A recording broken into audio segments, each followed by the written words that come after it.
एक छोटे से गांव में रेहान नाम का एक सादा सा लड़का रहता था। वो मिट्टी से खूबसूरत चीजें बनाता था। घड़े, खिलौने और छोटी छोटी मूर्तियां। लोग कहते थे कि उसके हाथों में जादू है, क्योंकि उसकी बनाई हुई हर चीज जिंदा सी लगती थी। मगर रेहान के दिल में एक खालीपन था। एक दिन वो जंगल के किनारे मिट्टी लेने गया।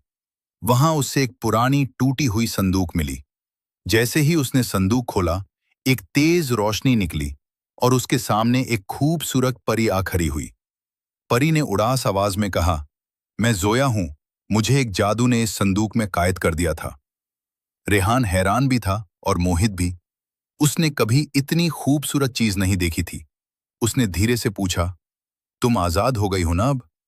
परी ने मुस्कुराकर कहा, थोड़ी देर के लिए, लेकिन हर शाम होते ही मैं वापस कैद हो जाती हूं।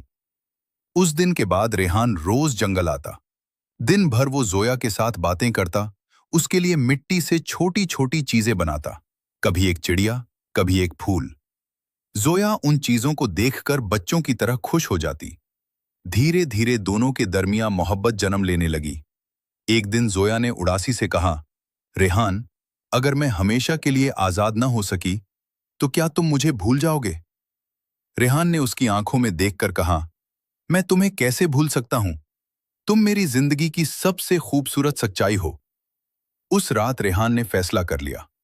उसने पूरी रात जगकर मिट्टी से एक ऐसी मूर्ति बनाई जो बिल्कुल जोया जैसी थी।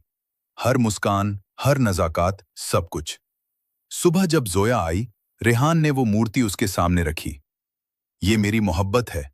अगर तुम चली भी गई, तो तुम्हारा एहसास मेरे पास हमेशा रहेगा। जोया की आंखों में आंसू आ गए। उसने मूर्ति को छुआ और अचानक एक रोशनी फैल गई।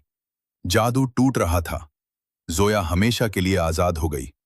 वो रेहान के पास आई और धीरे से कहा, तुम्हारी सच्ची मोहब्बत ने मुझे आजादी दी है। उस दिन के बाद मिट्टी का वो सादा सा लड़का सिर्फ चीजें ही नहीं बनाता था। वो अपनी जिंदगी का सबसे खूबसूरत रिश्ता जी रहा था। और कहते हैं, जब मोहब्बत सच्ची हो, तो मिट्टी भी जादू बन जाती है।